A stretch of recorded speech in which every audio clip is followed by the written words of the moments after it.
Ladies and gentlemen, boys and girls, welcome back to Hollywood After Dark. Today is March 7th, 2023, folks. I don't want to make this goddamn thumbnail. I don't want to talk about Star Wars in the way that we're going to be talking about Star Wars tonight, folks. It's a mess. It's a mess. Everything feels like it's crazy, and I'm putting the onus of it on the president of the company. After all of these years, it's time. Fire her now. That plus Marvel's woes, a whole bunch more. Hollywood After Dark. Let's fucking go.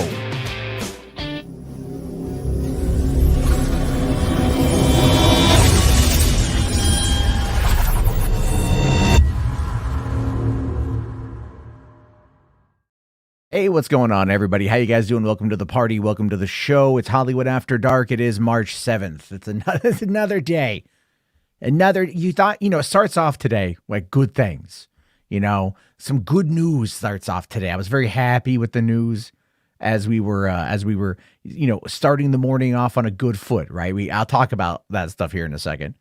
But I was like, all right, maybe it's going to be a good news day. Maybe it's going to be a good movie day. I can feel good about it, right? And then, of course, like the whole day went to shit, it feels like. It really does, especially as a fan of fandoms, especially as a fan of a lot of this kind of craziness. You try to defend it the best you can, but you really got to call it out when there's a problem. Like, you really have to call it out when there are issues that need to be absolutely fundamentally just torn to shreds. And that, of course, is where we find ourselves right now with this whole situation involving Star Wars and, honest to God, Kathleen Kennedy and everything else in the process. And I know that people out there are going to be like, oh man, no, you can't say that, right? Because obviously, you don't want to, are you agreeing with the fandom menace? No, I am not like agreeing with the fandom menace. I'm just saying that after all of these years, you know what I mean? It's time. It's time. There needs to be new blood in there. And we're going to be talking about like all of that. And it's one of those problems. All right. Now, Ray here says, how exactly is Kathleen failing, though? The IP needs to experiment in order to innovate. There needs to be risks in order to reap rewards. Yes, there does. Absolutely. I completely agree with you. We've seen some of those risks come out, right? We've seen that with, let's say, like the Bad Batch is a risk, and that's done well. Andor was a risk, and it started off kind of wonky, and it ended up doing well. Boba Fett wasn't a risk, and it turned into a project that really divided the fan base. Obi-Wan was not a risk, and it ended up being the worst Star Wars show of the year. And it was like, how is it that Obi-Wan Kenobi, a story we've literally been waiting goddamn near 2 decades for, comes out and it's just like, oh, hey, okay, yeah, all right, whatevs, all right, like there was some good moments in it, but then here comes Andor, and Andor's like, hey guys, I'm gonna show you how it's done. I'm gonna show you how to build suspension. I'm going to show you how to build intense moments. We're going to have multiple story arcs. We're going to have insane storytelling, intense storytelling, mind-blowing visuals, moments that make you go, oh my God, for the first time you've seen. It's just been like, and that's, again, competency at the helm, right? Competency at the helm. And right now, when we talk about Star Wars, at the key of where things are, there's a lot to say about that. And again, we're going to say, I have a lot more to say about this. Obviously, as time goes on. Music Man says Obi-Wan was good. I enjoyed it. I didn't hate it, but there's a couple things that just need some help. You know what I mean? Like there was some editing issues with that. It's the same thing with Book of Boba Fett, right? If you remove the fucking the mod racers, right? And they're weird bicycle race, the chase sequence and whatnot, the modders, like it's a lot better, but there was a lot there that was wrong with that. Star Wars absolutely needs saving hands. But the thing is, though, Star Wars is already in the right hands. It just needs to have the corporate side of it get the fuck out the way. All right? It needs to have the corporate side get out of the way, 100%. Now, Garrick here says, Lucasfilm needs its own James Gunn type figure to create a roadmap for Star Wars. Kennedy isn't cutting it anymore. Maybe Favreau Filoni can do it. That is, yes.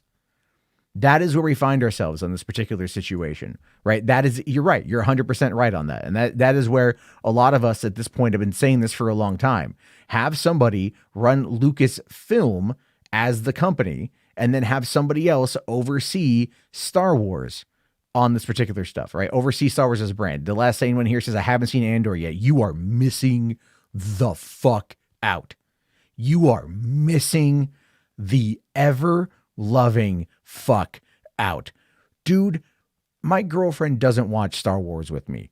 We were bored one night and I'm like, look, I want to watch this episode of Andor. You haven't seen the first 3 episodes. I'll fill you in. She's like, okay. So we watched it. And then she's like, oh my God, this is amazing. I want to watch more and more. And we ended up watching the rest of the season together. Right. And even then she was pissed off that we had to wait another week to get to the finale. Right. Or when the no more than 12 line pops up and you're like, oh, or the heist in episode. It just, dude, it's, oh my God, Andor's so fucking good. Tony here says I should do videos explaining my full thoughts. I'm going to be saying a lot of my thoughts in this stream. Because Disney in and of itself has had a day, right? Now, I don't know if I should start with Star Wars or start with Marvel or start with the other side of it. Keji here says, chill, it's not that dang good. No, Andor is that dang good. Keji, Andor is that dang good. I don't even understand how you can sit there and say it's not. It is that dang good. H-Bart's here asking, do you trust Daredevil to be rated R if Punisher is in it? Or is he going to shoot rainbows and crack corny jokes? Oh, yeah, no, I don't know anymore, man. I don't know anymore.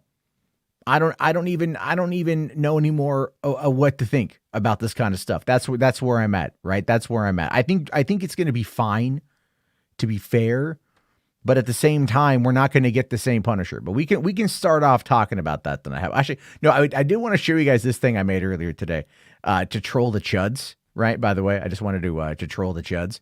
So I created this AI Seth Rogen bit.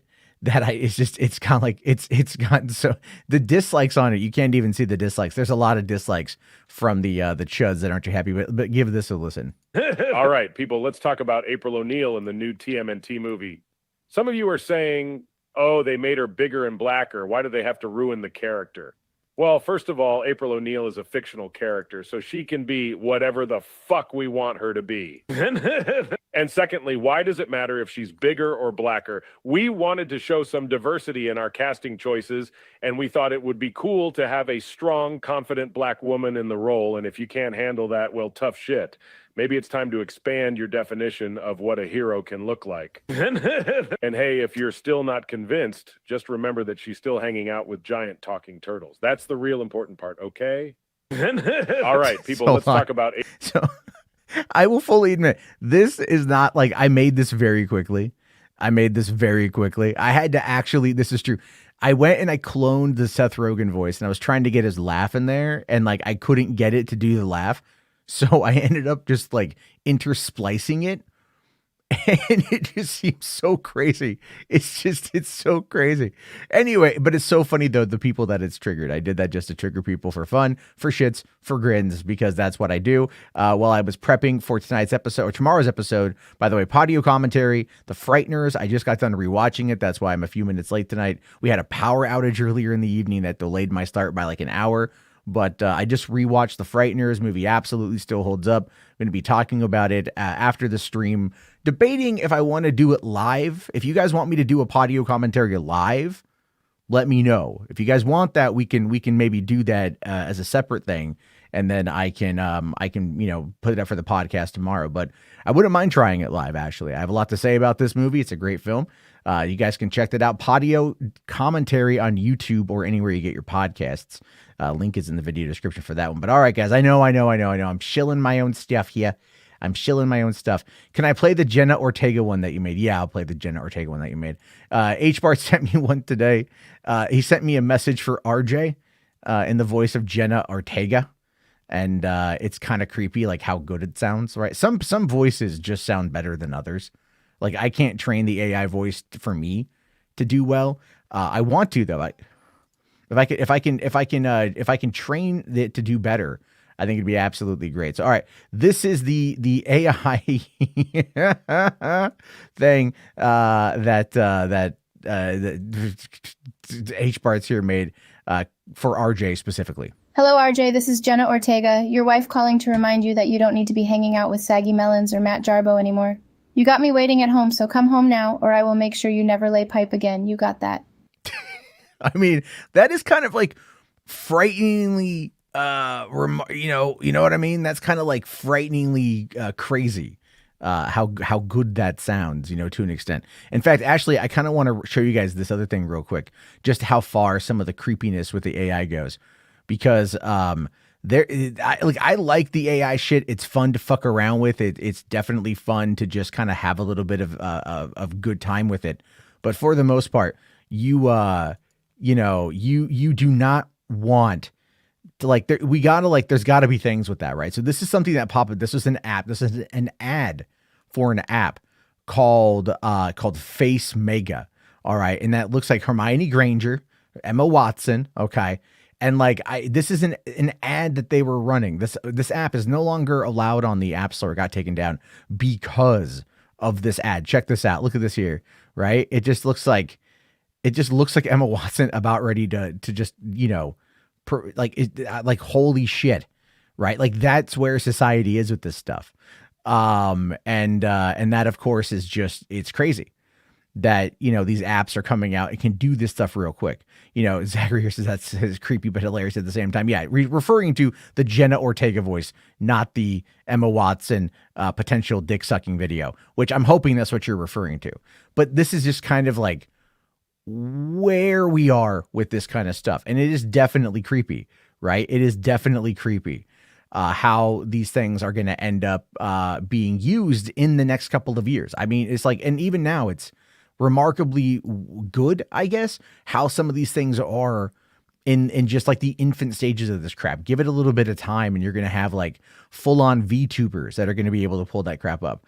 Eyes Only says AI sounds like telemarketers. Yeah, well, to be fair, a lot of that, the way it works is like they'll make you sound monotone at first, and it's just figuring out the right prompts. Saggy Man Titties, thank you for $2 here, says, my purpose in life is to make an AI Riley Reid. You'll get there. You'll get there, sir. You'll get what you want. No, Todd, I'm getting to them here in a second because they're kind of like, we're going to get to them here in a second. Terrence Martin with a $5 super sticker. Thank you, Terrence. Really appreciate that. Thank you for the support. You guys rock. All right, let's get to Todd because Todd did drop 2 tenors. Asking here, do you think BVS destroyed the Snyderverse? No, actually, I don't. Warner Brothers did. Warner Brothers absolutely did. Under Kevin Tushihara and Toby Emmerich and what AOL wanted and what Tushihara was trying to do to catch up to Marvel and the cutting of 30 minutes of plot from BVS theatrical, that damaged the Snyderverse. I think if the Ultimate Edition had come to theaters in the way that Zach had intended, I think our conversation surrounding it would have been different. Would there still have been criticisms and gripes? Yeah, dude, 100%. Like there would have absolutely been that. There would no question in my mind about it whatsoever.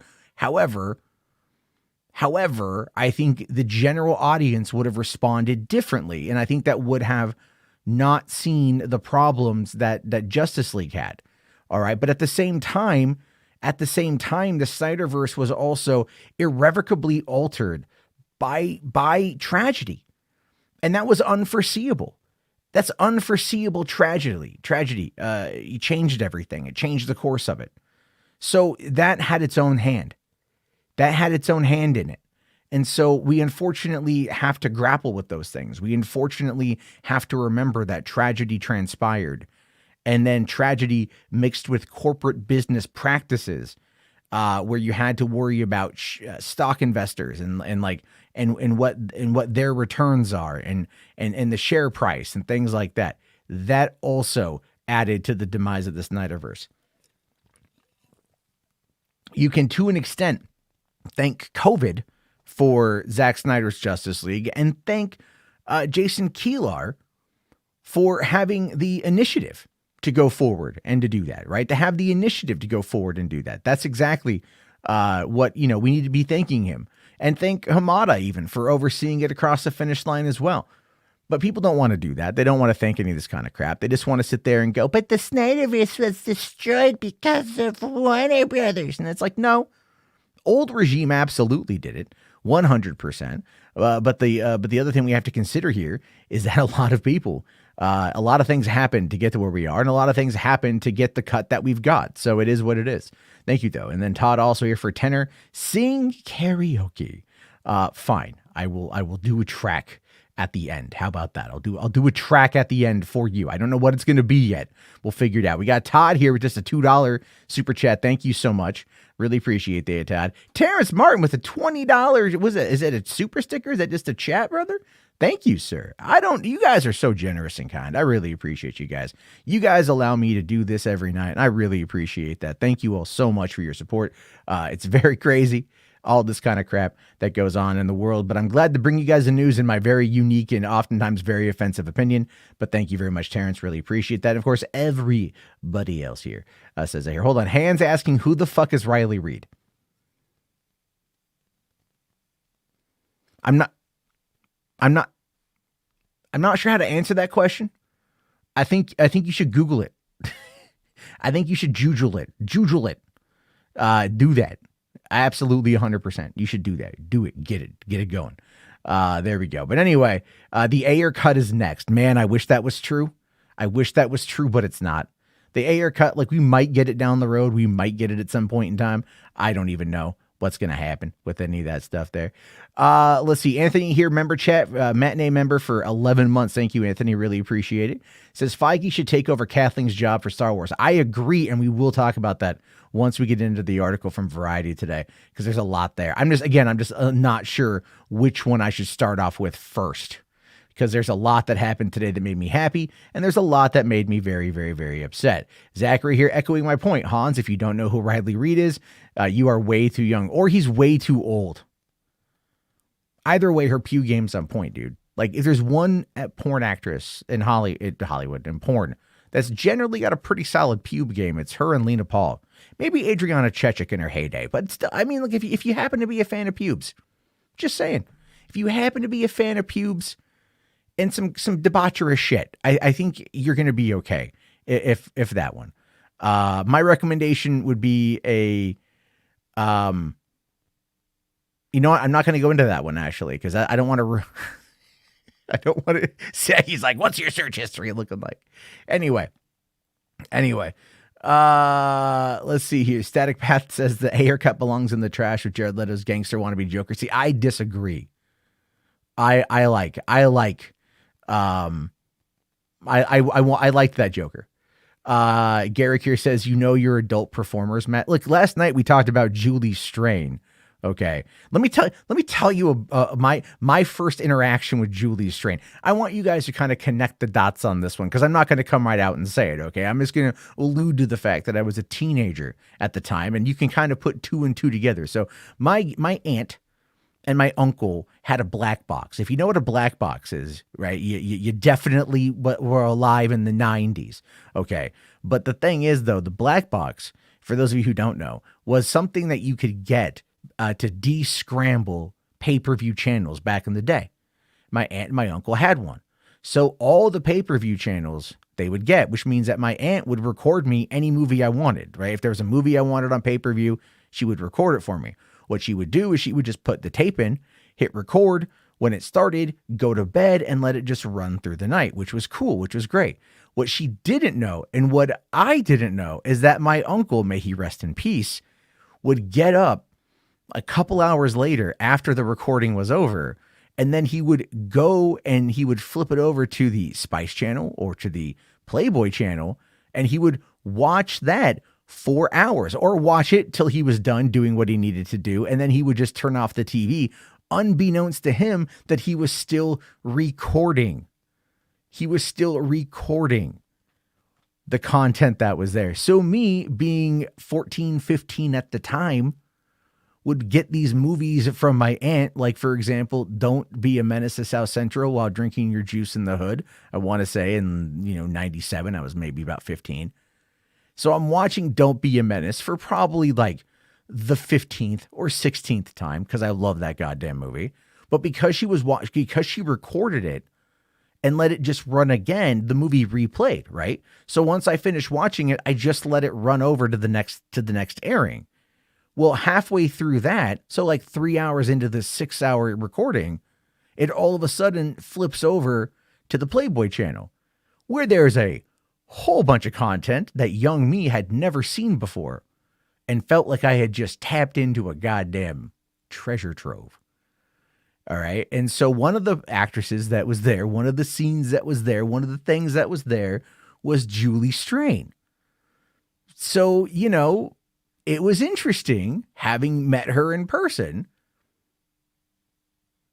for reasons I'll let you extrapolate.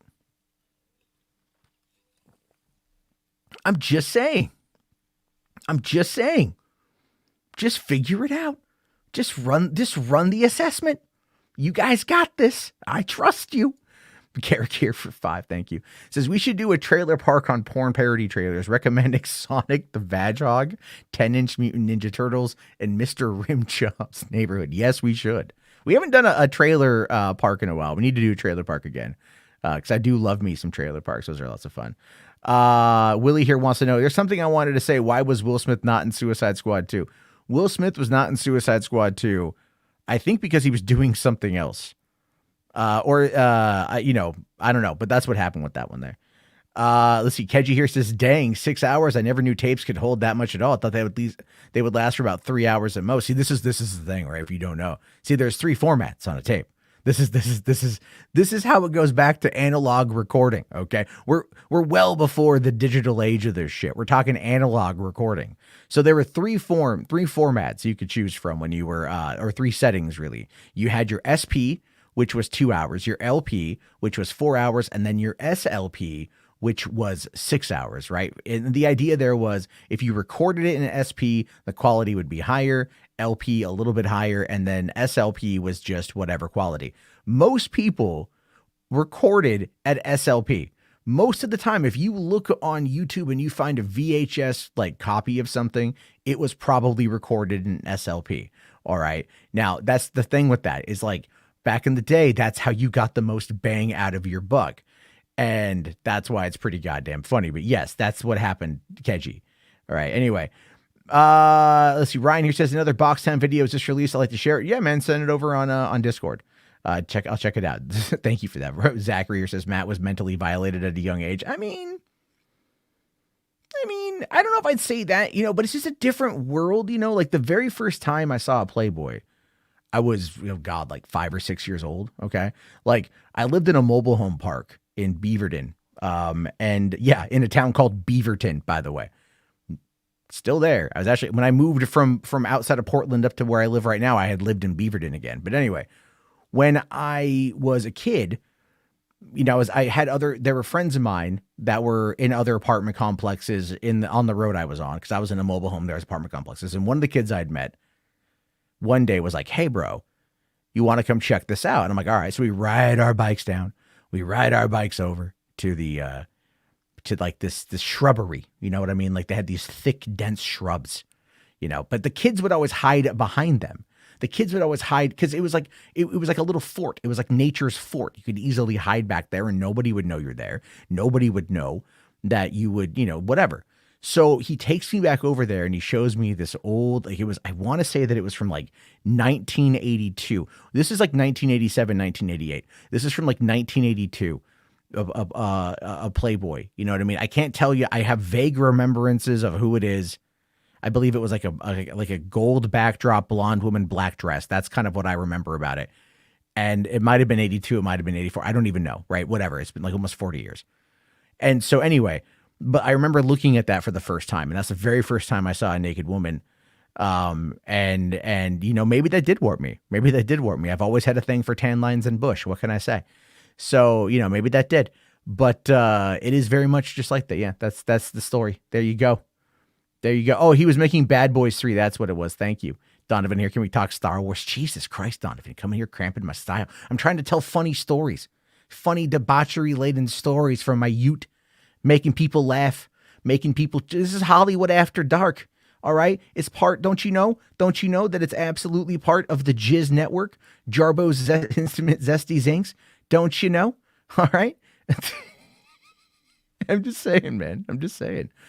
Anyway, Static here says that's when I saw my first Hustler. I was 5. Yeah, I remember the first time I saw a Penthouse magazine, and like there was a woman squatted over a sink pouring a bottle of bleach on her cooter, and I was like, why is that in this magazine?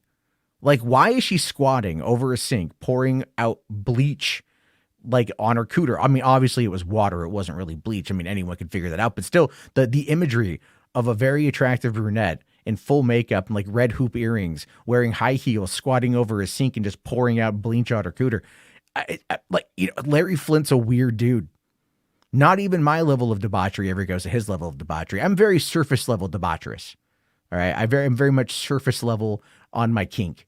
You know what I mean? But I've seen a lot of weird shit. All right. I've seen a lot of weird shit. Compared porn in the 80s to porn now. Oh my God. Look, porn in the 80s. Right. I've seen some old school Nina Hartley stuff. That was pretty solid. Back then. I saw some old, like a lot of tan lines. I said a lot of bush. Anyway.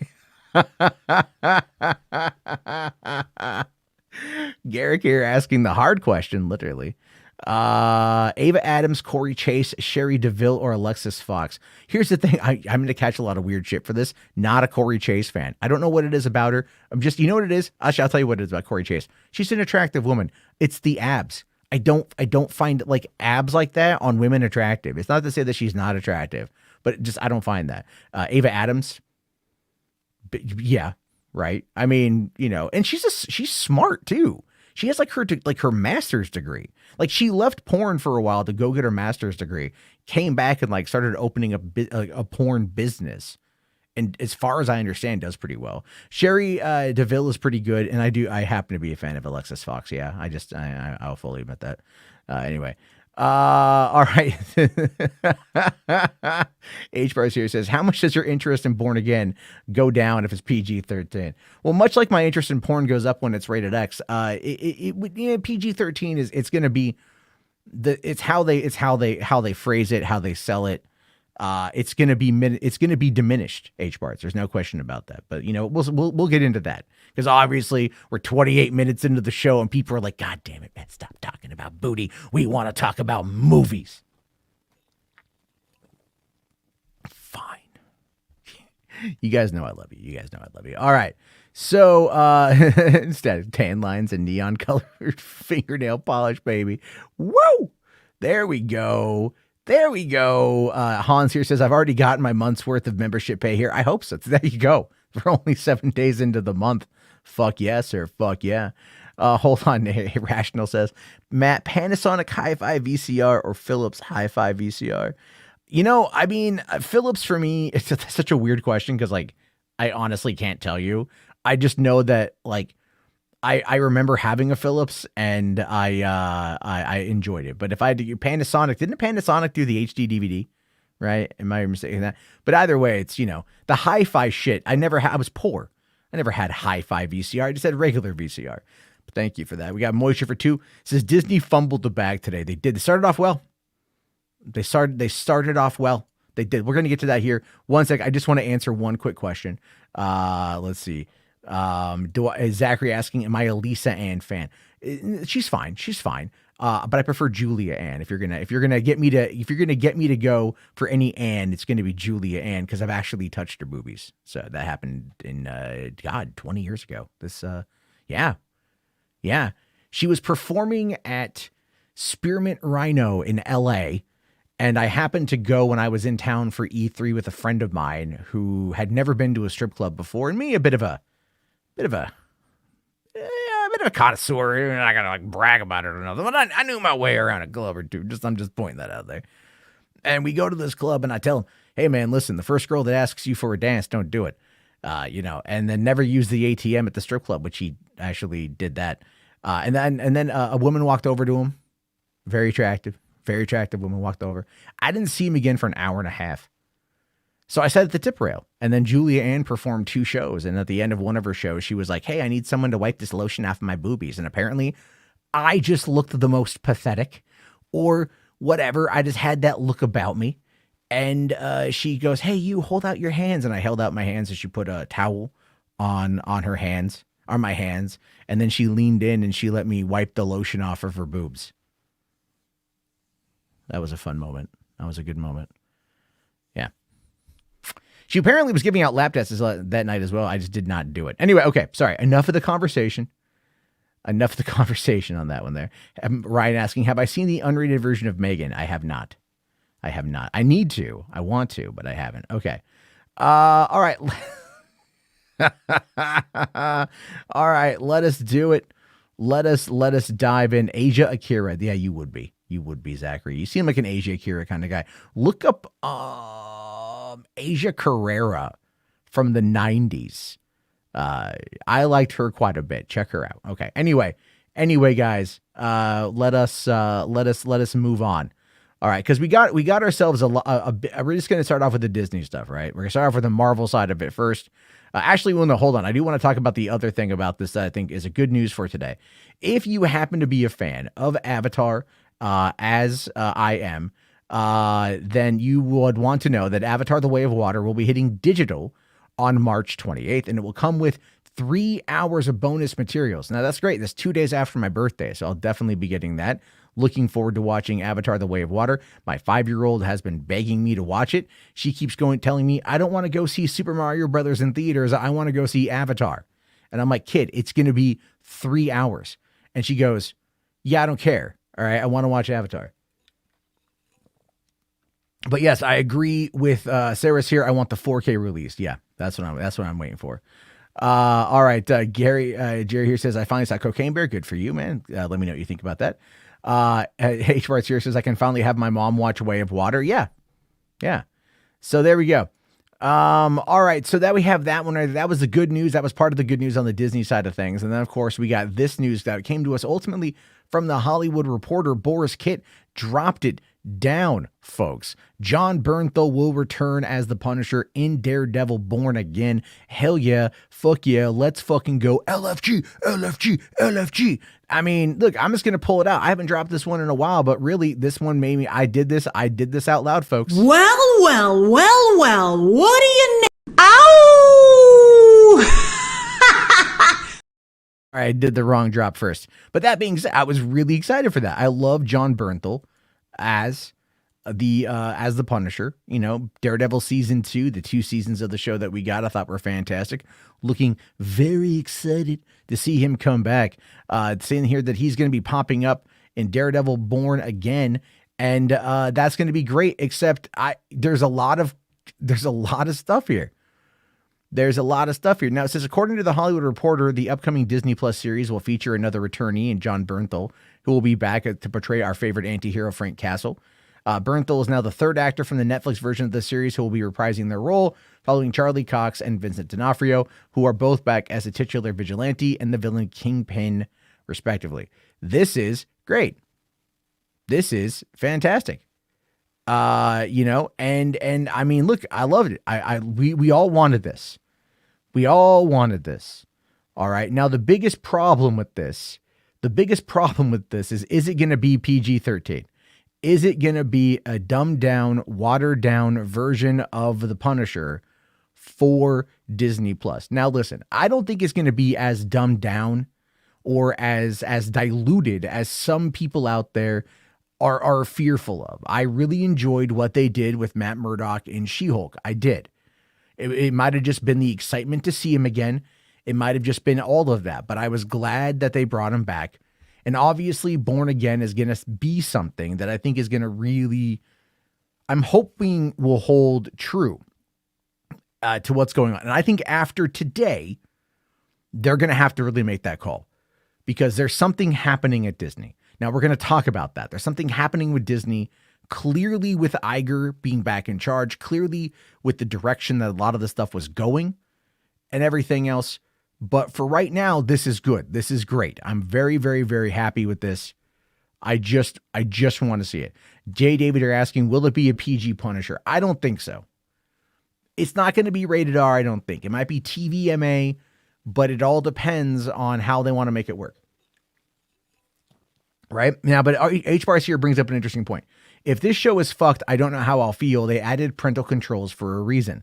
They added parental controls, I personally believe, for a number of reasons. One was because, yes, they wanted to bring over the Daredevil shows, the Netflix shows, and that would give them a reason to put more mature rated content on Disney Plus and to give people access to it who wanted to watch it. Now, ultimately, what I believe is going to happen is they're going to just merge Hulu into Disney Plus. There's been a lot of weird talks about that recently, whether or not Disney, there's a report that Disney is going to trade the Hulu buyout, right, to Comcast in order to get the rights back to the Hulk and to Namor, right? There's talks about that. And Disney under Iger is not against making those kind of trades. If you know what happened in 2011 in regards to the Spider-Man licensing fees that Sony was going to have to pay Marvel, he made a straight up trade. You don't have to pay us licensing fees anymore, but we get the merchandising rights back. And Sony was so desperate they took it. Now Comcast is in a place with Universal where they don't have to worry about that. If it was Warner Brothers that was in that position, oh yeah, 100%, they would definitely make those deals. But no, Comcast doesn't need that. They are right now the only studio that can rival Disney in any conceivable fashion. All right. But making that kind of trade is going to be fascinating. I don't know if it's going to happen. That was a report that came out the other day. We'll have to find out what's going to be going on with that. But obviously, when we talk about the current state of Marvel, a lot of people have issues, right? Obviously, Quantumania kicking off Phase 5. Had a bit of a less than stellar third weekend. I think Quantumania is amazing. I've already talked openly about that quite a bit, but I can understand why a lot of people out there are just not happy with it. I get it. I understand that. I still like it. I think it's going to be thought about more favorably as time goes on, but I also feel that the powers that be over at Marvel are maybe a little bit extended to the point of where it's simply getting to be too much. All right. So this is here. It says, thank you, by the way. Speaking of parental controls, let's not forget Disney also owns Predator and Alien. And yes, those are also only on Hulu. But eventually, those are going to be, those are going to be over on Disney Plus. I mean, if you've got Disney Plus outside of the United States, okay, then it's got Star, right? And that's kind of combined. And Disney is trying to bundle everything together. I got an email about that even the other day. They're like, bundle Hulu with this. And I'm like, I need to do it because I actually saved money by bundling Hulu with Disney Plus. You know what I mean? And so that's a factor, right? And so, yeah, they've got the parental controls. The idea there eventually is to merge it all under one roof because why not? Why not? It's just have it all in one place. That's what's going to happen. So, yeah, I think that's what's going to happen eventually here. HRS5, thank you, says, if this show is bad, you will have will you have a Last Jedi style rant? Yeah. Yeah, I don't think I'm gonna be able to contain it. I don't think I'm gonna be able to contain it. I mean, I'm even tonight, I'm gonna go off here in a little bit. And I'm not gonna be like, rah, rah, rah, rah, I'm being but I am, the way I look at it is, quite frankly, there's a lot of issues with the situation. There's a lot of issues with the company right now, and especially on Star Wars. Marvel has the success that Marvel has, and they've done well, and they need to kind of recapture that magic. And I understand what they've been trying to do, but the problem lies in the rapid expansion, and that has a lot to do with the higher ups at the company, right? That would honestly do this kind of stuff. Now, Moisture here asking, does Kevin Feige know what he's doing? I believe so, but he's also spread really, really, really thin. And I think he's trying to manage a lot because this is still his legacy, but I also do think to some extent he might be somewhat tired at the moment. And I say that because the other part of the bullshit that we found out today, this is the thing that I thought was really bad, is that according to other reports, and this is where I don't know if Feige knows what he's doing, Marvel is abandoning both Eldon Nunson and Deborah Ann Wool from Daredevil Reborn. That the Foggy and Karen Page are not going to be in it. And and here's the thing, is I got home today from taking the kids to school, and my girlfriend got home from work, and I told her about this. I said, hey, Punisher's coming back. Oh, that's awesome. I love him. She does. And I said, dude, here's the bad thing. Foggy and Karen aren't coming back for the show. And she looks at me, she goes, but they're the fucking heart. And that's what everyone's been saying, that the heart of the Netflix shows is Karen Page and Foggy Nelson. We know this. This isn't up for debate. This is a statistical fucking fact. It ain't objective. It's not subjective. It's whatever. It's very direct. It's a fucking fact. All right. And they're getting rid of them for some reason. It's very stupid. It's very, very stupid stuff right there. You know, Donovan here says, for the Karen and Foggy, I don't know if maybe the actors themselves don't want to return now, only because maybe they want a break. A break from what? You know, Deborah Ann Wool hasn't really done much since the show ended. She's even openly talked about that the phone didn't ring. I think that she's been working with Critical Role or something in regards to Dungeons and Dragons. Foggy hasn't done anything in a while. You know, Eldon hasn't done anything in a while, really. Trust me, they're probably not against this. I think they want to come back. Shogun here makes an interesting point for Fiverr. Thank you very much, buddy. Saying, sorry, just Alien and rated R stuff on wholesome as heck. Disney Plus just feels weird to me. I mean, again, it's all parental controls, man. If you look at the breakdown, the demographic breakdown of who has Disney Plus memberships, I do believe that it's like a lot of single person households. Like adults without children have Disney Plus. It's very universal. And believe me, the front page of Disney Plus is not going to have an Alien Covenant on it. You know, you're going to have to search that shit out, but they're going to like definitely have to change up their UI. But thank you for that. I really appreciate that. Now, Senior Nerd here says, now people are questioning Kevin motherfucking Feige. Y'all need to chill the F out. Feige is allowed to have slumps. Look, Feige, in my opinion, has earned everything that he has, good, bad, and the other. All right. I give him the benefit of the doubt in many ways. But this to me, when it's like as simple as bringing back not just the main actors, but the core supporting cast that is the backbone of the show, that is the heart of the show, that's a fucking problem. Yeah, I have a big issue with that, and I'm going to criticize that. Do I think Kevin Feige has a plan? I do, but until I know what it is, until I see it for myself, I'm going to be cautious. Cautiously optimistic, but I'm still not happy with it. Nerdy Mastermind here says, take the kids' gloves off, Matt. Marvel's been putting out trash consistently, and even Bob Iger admitted they sacrifice quality for quantity. Here's the thing with that. Iger ain't wrong, but that was also in part his doing. All right. And Bob Chapek's doing as well. They wanted to launch Disney Plus. They wanted to rival Netflix. They needed to get the content out. Look, Iger might have stepped back in 2020. All right. At the end of 2020. All right. He was supposed to bail out a long time beforehand, but he stuck around because of the pandemic. And then he finally bailed out, and that didn't work out well enough because a year later he's back. The thing you have to consider here, though, is that Bob Iger also gave Kevin Feige like the reins and allowed him to to run with everything. And they gave him Marvel Television. So outside of the movies, now he's got Marvel TV. He oversees the comics, oversees the animation. He's got all these things he has to oversee now on top of pumping out 3 to 4 films a year and overseeing multiple television shows. They do need to consistently scale back. A big problem, though, is that because of the COVID, it delayed everything. So then they felt the need to put everything out in 1 year, 2021. And that ended up being a pretty big issue as well, simply because it was a lot of content. You know what I mean? And so you have to think of it like that. Iger has made mistakes, and Iger is, I think, coming in to fix it. But I do have some issues with everything. Okay. So, let's see. Phantom NSLs here says, this news legitimately ruined my day. This definitely was a start to some bad news on Disney's side. We're going to get to what kind of kicked me in the dick. All right. Was a little bit, Keji here says, yeah, we were mistaken. The article says that the actors playing Foggy and Karen would probably not return, not the characters themselves. Again, not bringing the actors back. That's what I'm talking about here.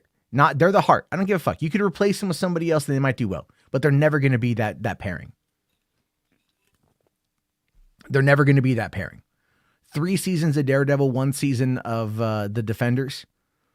You know, that's 4 seasons with these characters over the span of literally 2015 to 2018.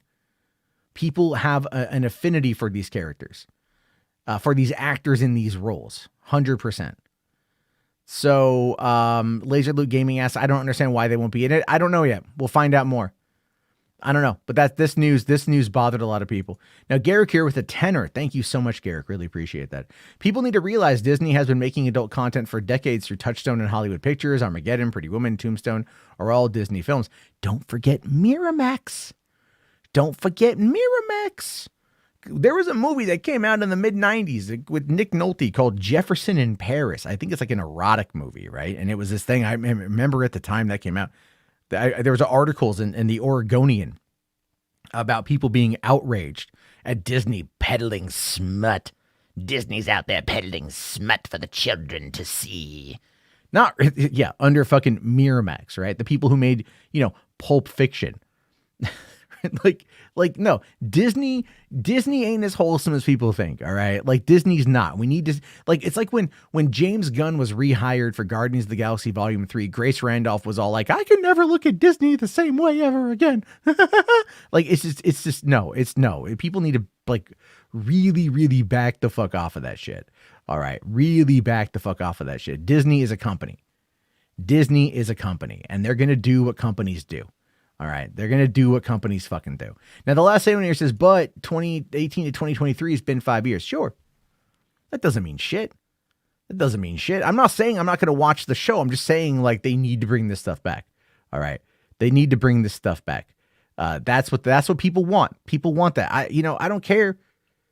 It is, but Spherical Man, okay, makes a point.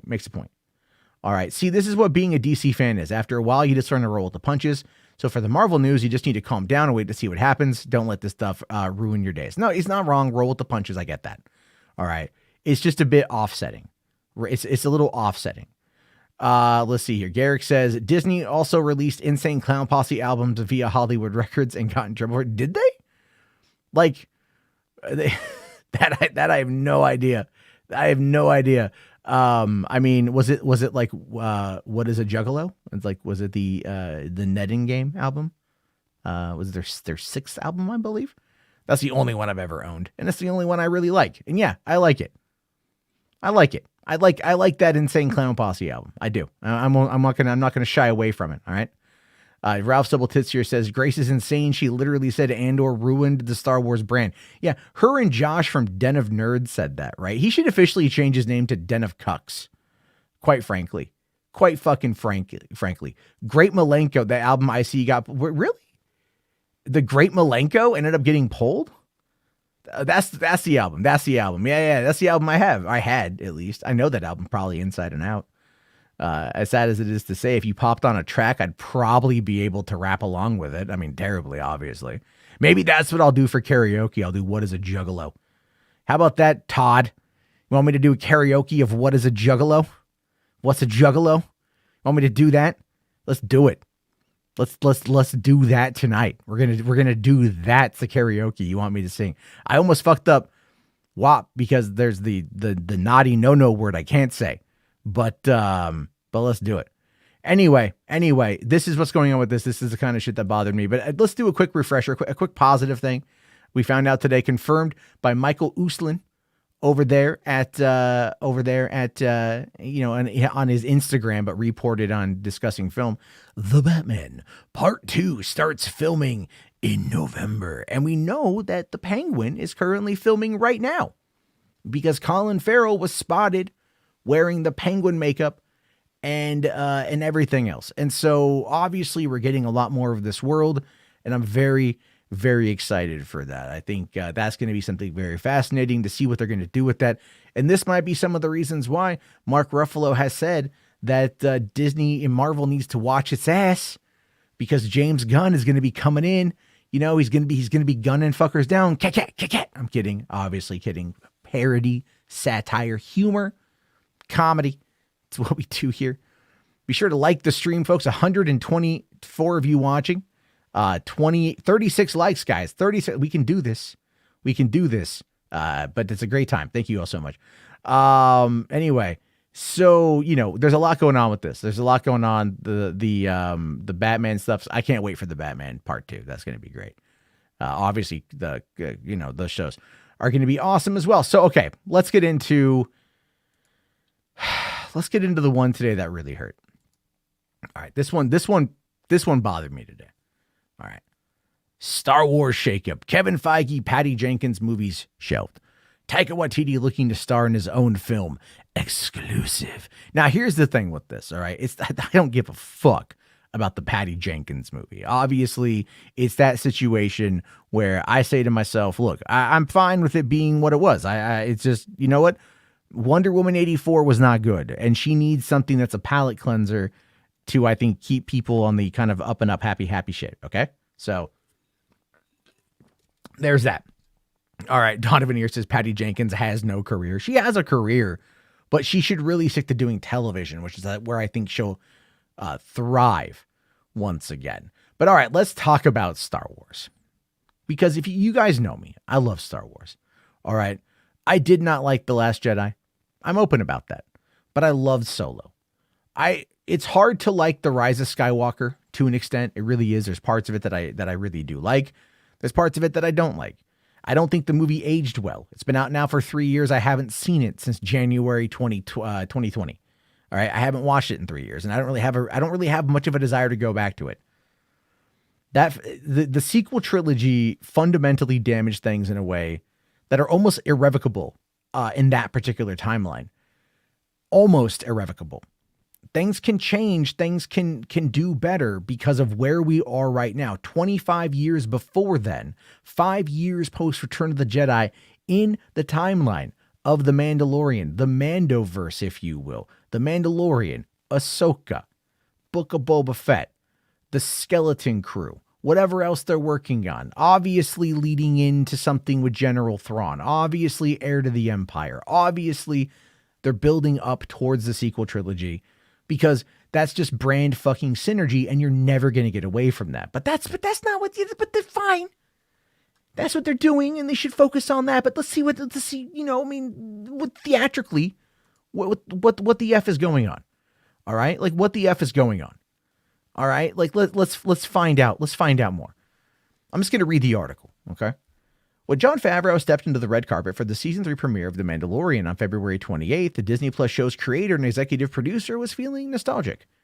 It's been a while since we've all been together like this, Favreau told Variety, invoking the 2019 premiere for the launch of the show and of Disney Plus itself, saying it was before the first episode aired.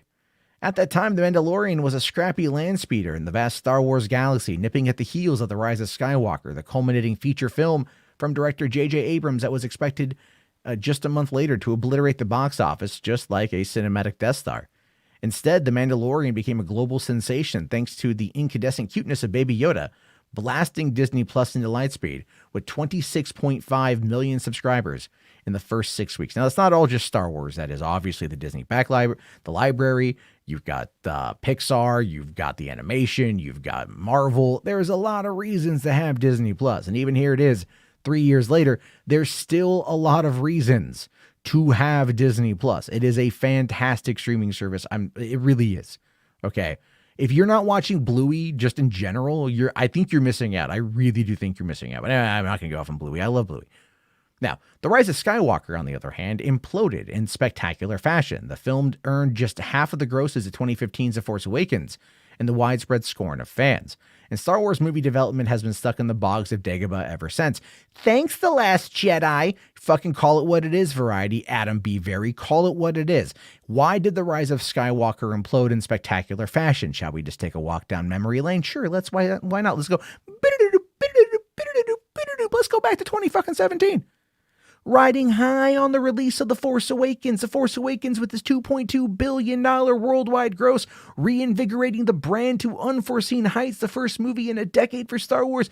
Everyone was, man, that was pretty fucking solid. Yeah, it was a bit of a rehash of things we've seen before, but it was Star Wars, Han Solo, Luke Skywalker, Princess Leia, Chewbacca, C-3PO, R2-D2 in a comatose state, but whatever, BB-8, fucking Poe, fucking Finn, fucking Rey. right? Fucking Kaz, whatever, Maz Kanata. I mean, whatever, man. Like, fucking, dude, I unequivocally love the fucking Force Awakens, all right? I unequivocally love the Force Awakens. I fucking will fully admit that.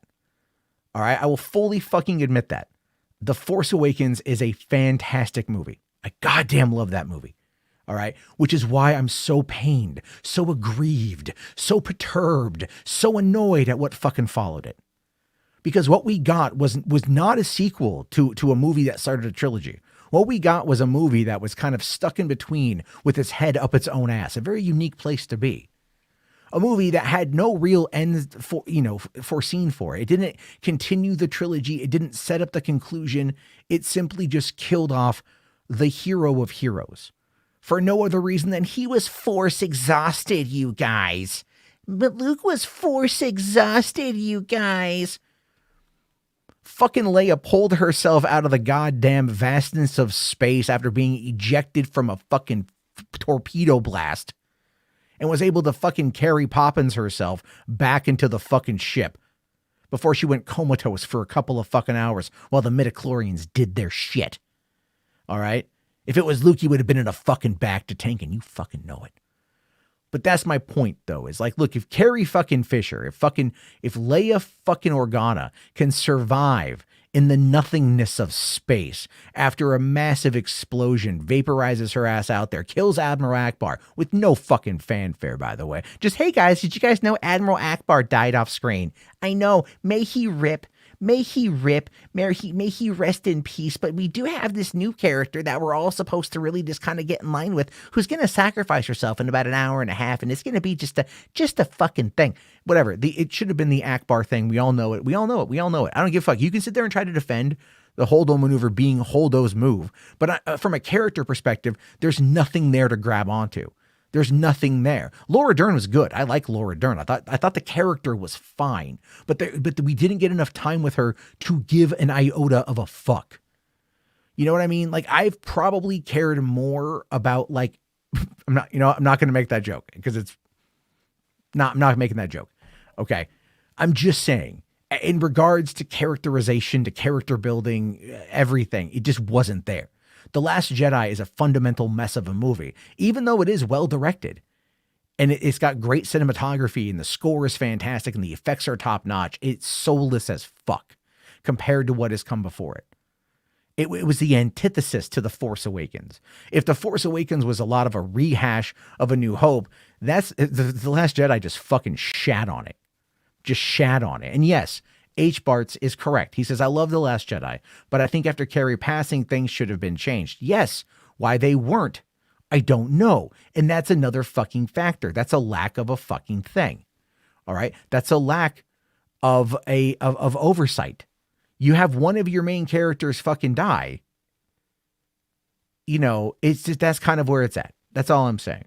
There's so much wrong with that fucking movie. There's so much wrong there. But anyway, thank you, Command Unit. I did see your super chat. We'll get to that at the end. Thank you, buddy. Appreciate that shit. That's what I'm saying. All that crap. Anyway, I just, like, I don't want to get lost in the weeds on fucking The Last Jedi. I could go through whatever, man. People want it, and it's just not a good movie. And so The Rise of Skywalker had to do what The Rise of Skywalker had to do, which was have J.J. Abrams come on in and fundamentally look at the fucking pile of celluloid that was The Last Jedi and go, how the fuck do we get around this? Like, literally, this gave me nothing, right? It gave me nothing. It was a limp-wristed hand job. It gave me nothing at the end of the day. Luke is dead. Han is dead. Carrie Fisher in real life is dead. We have to continue this story. We have to find a way to kind of bring it all home. It shouldn't have been Palpatine, to be fair, but that's what they felt was the best course of action to sink it into, to tie up this trilogy and have it tie into the previous two trilogies. And I have a feeling that if he would have been able to, if he would have come on in and done the entire trilogy, we would have gotten that potentially, or whatever. But no, that's not what we get. That's not what we get. That's not what we get at all. All right. Yeah, this is here. Thank you. Says rule 1 in Star Wars is never kill off the main villain halfway through the story. Oh yeah. Yeah, no, that's true. I disagree that Rise of Skywalker made it worse. It actually made it so you don't ever have to watch The Last Jedi ever again. I might need to do that. I might have to watch The Force Awakens and then just immediately jump over to The Rise of Skywalker and watch it back to back, because there's no reason to watch The Last Jedi ever again unless you like the visuals and the cinematography. I mean, and the music. That's about it. There's nothing there characterization wise. Why save the fucking the dogs, the dog horses, but you leave the slave children, right? I mean, it's like, fucking Jesus Christ, right? Oh no, the fucking the dogs, the race horses. Yeah, sure, fine. I'm like, fine. And the racing, cool. All right, grab the children, put the children on the horse. Like, what if those, what if the administrators of Canto Bight were trying to extract the midichlorians from the children the way that some of the fucking weirdos in the GOP think that Democrats are extracting adrenochrome from the kids? That's my question. Like, why not save the children? I'm just fucking saying. It didn't make it worse. They tried to get that better. Okay. They tried to get that better. It's just, oh my God. Yeah, right. It is. Fuck them kids. It's exactly what it was. Geek Prime X here says, because no one cared about the kids. Now, Tony asking a good question. Do I think that The Rise of Skywalker was respectful to Carrie Fisher? I think they were. Yeah. I think they were. There's a little bit ham-fisted with her dying and then giving the medal to Chewie, but at the same time, that tapped me in the emotional feels 100%. But it is what it is. So, so there's that there. All right. Command Unit here says, I personally dislike The Force Awakens more. That's a take. That's an honest take. That's a take. I disagree, but that's cool, man. That's your opinion, bro. Thank you. Nihilus here says, the only positive thing I can say about The Last Jedi is that it had a really good production design. Yeah, it did. It did. I give it credit. I've never said that it didn't. 100%. But that's my take on it. Like I said, I'm famously known for fucking ranting about The Last Jedi. Okay. But I've tried to defend it. I've tried to look past it. I've tried to give it the benefit of the doubt, to look to the future, to not dwell on it. I know I rant about it when it comes up, but it's still 5 years later, a very sore subject for me. I don't know why. It just is. I can never get past that particular amount. It's one of those things. All right. I just don't get it. But let's go on here. Okay. So it's not for want of trying. In December 2020, Lucasfilm chief Kathleen Kennedy announced that Wonder Woman helmer Patty Jenkins would direct the next Star Wars movie, the one-off adventure Rogue Squadron. But in September 2022, Disney pulled the title from its scheduled December 2023 release, and sources with knowledge of the production say that it's no longer in active development with the studio. A rep for Lucasfilm did not respond to a request for comment, and in December, Jenkins said in a statement that she was still developing Rogue Squadron, but I don't know if it will happen or not. Yeah, here's the thing with that. Rogue Squadron was like an interesting idea, but again, if you were going to set it in like the aftermath of the fall of the Empire, if you were going to set Rogue Squadron during the time of the Mandalorian, and having Rogue Squadron be part of the New Republic, and they were hunting down remnants of the Empire into the unknown regions in regards to maybe what's going on with General Thrawn, you would have had synergy, motherfucker. You would have had brand synergy that would raise the dead. We're talking Viagra on steroids, on crack cocaine, on G Fuel energy. That's the kind of brand synergization you would fucking have if you'd make that work. But no, the rumor at the time was that they were going to do it in the sequel trilogy era, which I'm sorry. Is there any love? Is there any fucking love for the sequel trilogy era? That's my question, right? That's my question. What exactly is like, what's going on with that? That's my question. Is this anything, right? Like, I mean, just asking. Okay. But here's the thing with this, right? This is kind of fascinating. I found this on Twitter today. So this guy here, Victims of Capitalism Memorial Foundation, here says Rogue Squadron was going to be Patty Jenkins' U.S. military war propaganda love letter to her father. An Air Force officer was awarded the Silver Star for bombing people in the Vietnam War. George Lucas explicitly stated that the rebels in Star Wars were inspired by the Viet Cong, which is really interesting because that's true. Like, he did. He said this in an interview with Jim Cameron. He said this with Cameron. He's like, yeah, it was inspired by the Viet Cong.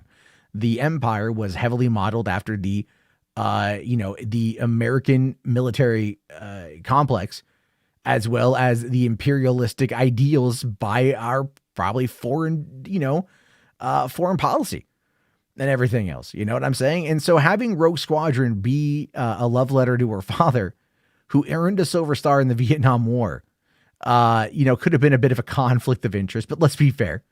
Let's be fucking fair. No one's going to care about that.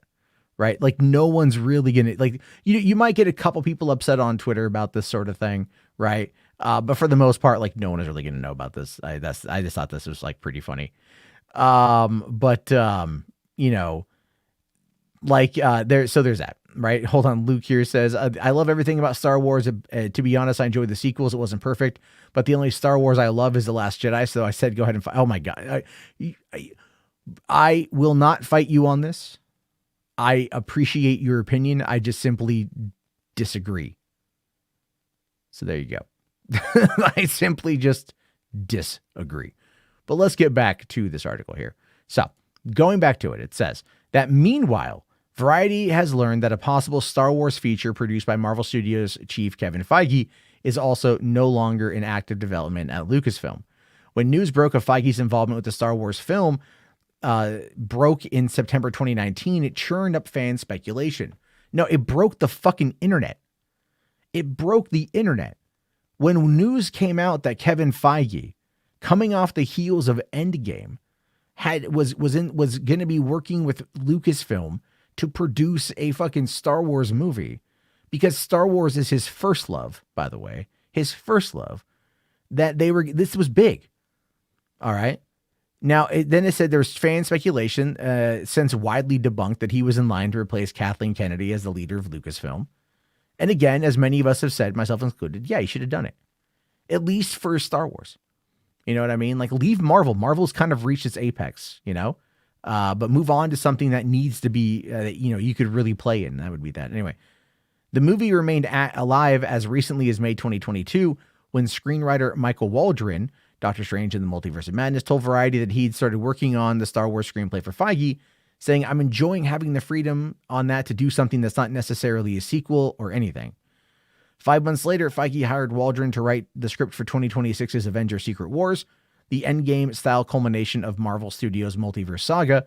Between that project and the 19 other titles and counting that Marvel announced for theaters and streaming in the next 4 years, Feige's responsibility to the MCU are keeping him far, far away from Star Wars for much of the decade. And therein lies your reasoning for the pulling of the plug of this.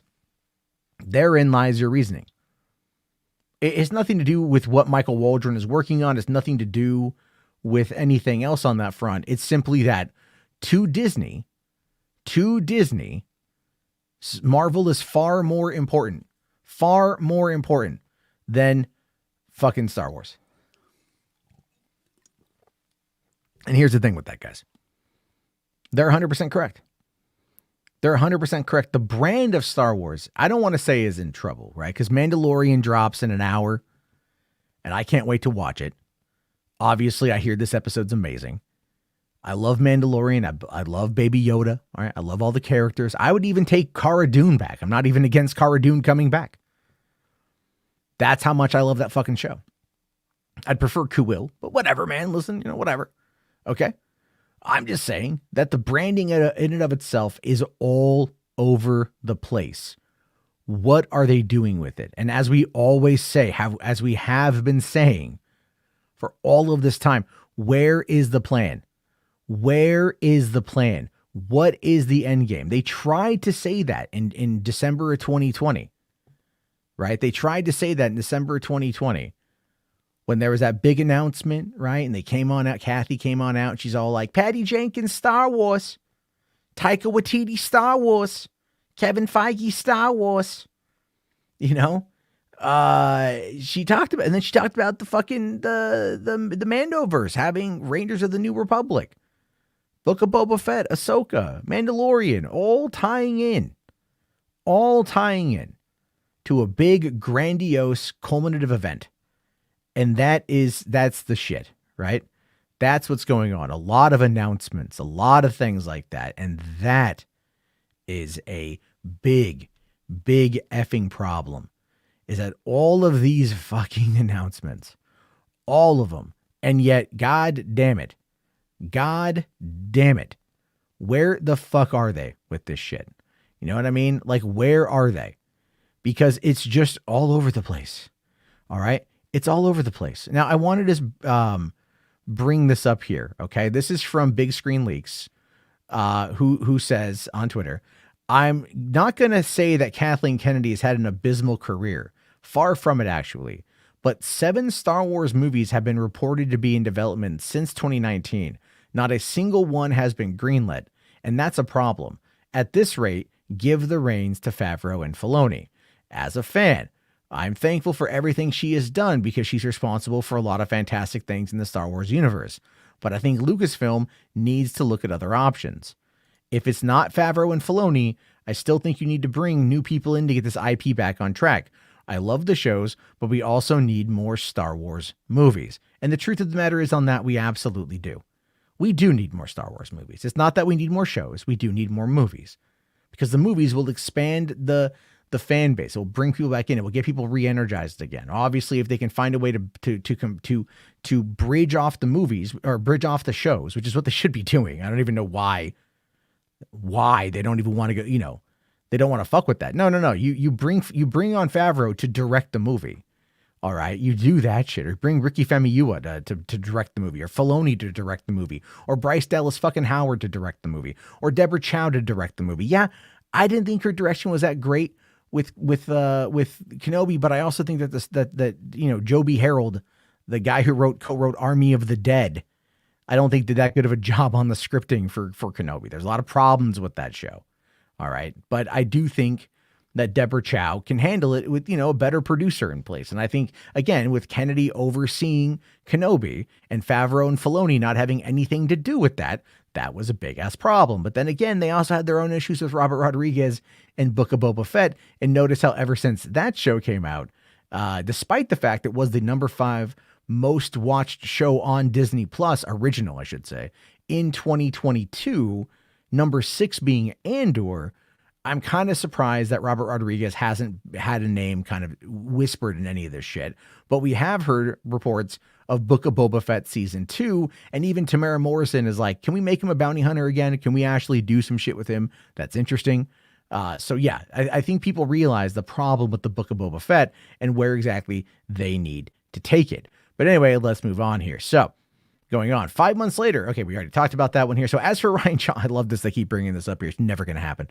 As for Ryan Johnson, the in-demand filmmaker has made no secret that he still wants to make the Star Wars movies he first announced in 2017 before the release of The Last Jedi. And Kennedy has been clear that Lucasfilm still wants him to. But Johnson's immediate priorities, continuing his Benoit Blanc movies with Daniel Craig for Netflix and season 2 of the hit Peacock series Poker Face with Natasha Lyonne, will keep him occupied for the foreseeable future. And here's the thing. Johnson is good in those worlds. His work on Breaking Bad is fucking second to none almost. It's amazing. I love the Knives Out movies. I need to see Poker Face still. But yeah, keep him over there. But here's the thing. As I've said, if he wants to come on in and direct an episode of The Mandalorian for like Favreau overseeing it, by all means, let it happen. I think that'd be a lot of fun. Just saying. So going on here, it says, so what Star Wars movie could slot into that open December 2025 release date? Sources say that Thor Love and Thunder filmmaker Taika Waititi continues to work on his possible Star Wars feature, and that he would most likely have a part in it as well, similar in prominence to his standout role as the imaginary Adolf Hitler in Jojo Rabbit. And although Lucasfilm has yet to officially confirm it, sources say that the studio is committed to a Star Wars movie from director Sharmeen Obaid-Chinoy, the 2-time Oscar-winning documentarian Saving Face, and a girl in the River, A Price of Forgiveness, who made her live-action narrative debut with 2 episodes of 2022's Miss Marvel for Disney+. Damon Lindelof and Justin Britt Gibson were attached in October to write the script for the movie. Now, look, that could be fascinating. They've never had a woman direct a Star Wars movie, so that's something they're going to aim for. But I don't know. I don't know. We've got a month until Star Wars Celebration, where obviously we're going to learn more news. But anyway, One of the things that I have seen, or one of the rumors I heard talking about this next movie potentially coming in 2025, written by Damon Lindelof, is that it's going to take place in the sequel trilogy era. And that's where I'm at with this one, right? That's where I'm at with this one, is where if you want to put the Marvel, if you want to set it in the sequel era, it's the biggest mistake you could fucking make.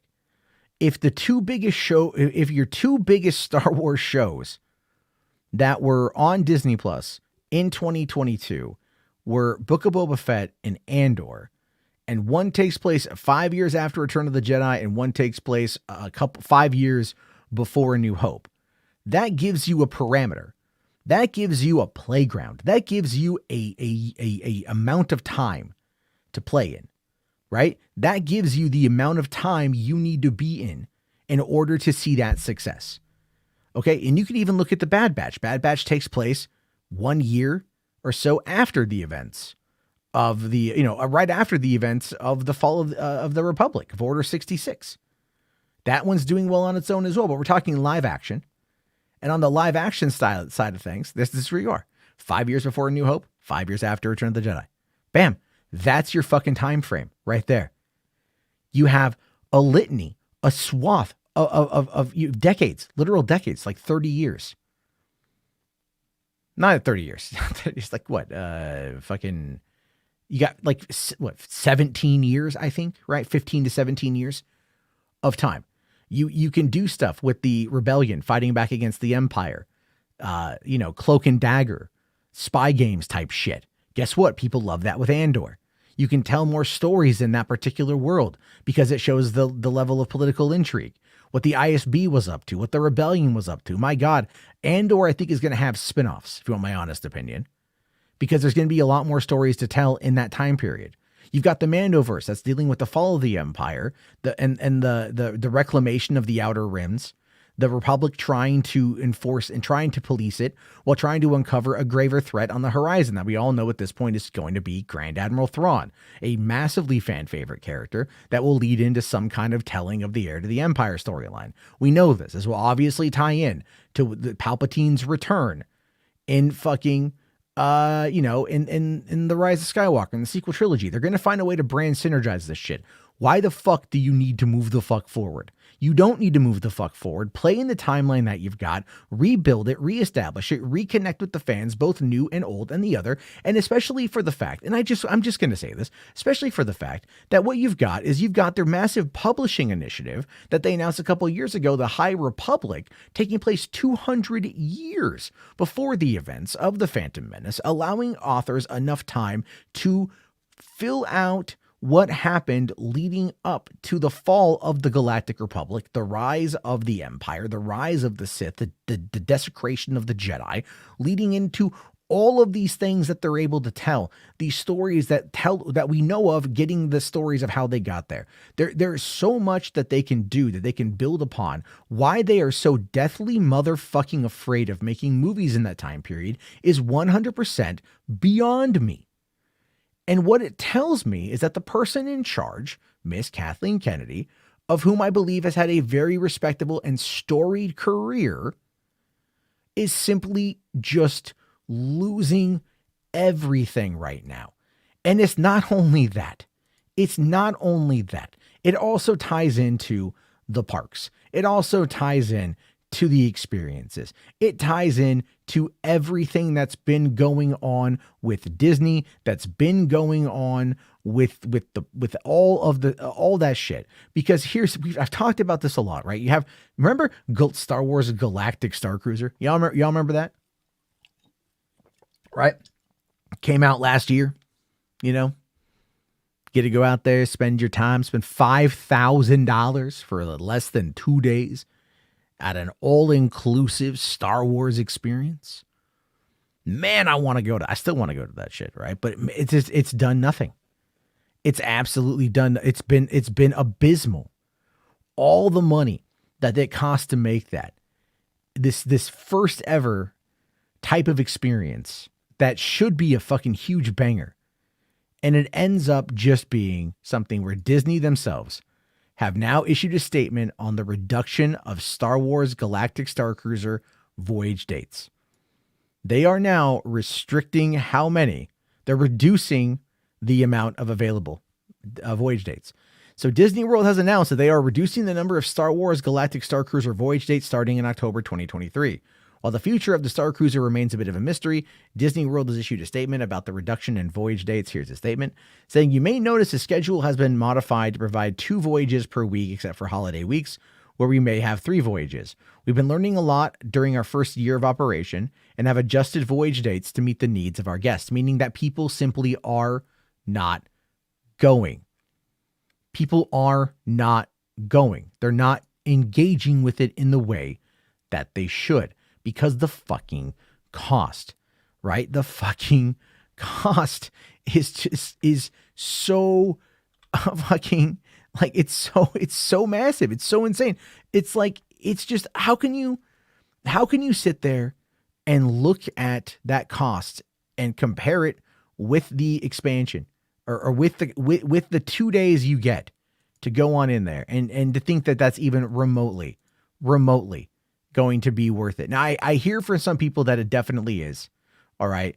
But there's that. Now let's talk about the concept of the Galaxy's Edge. Okay. Now I do see Blessing here saying that the Rise of Resistance ride is great. Yeah, sure. No, I haven't gone on it myself.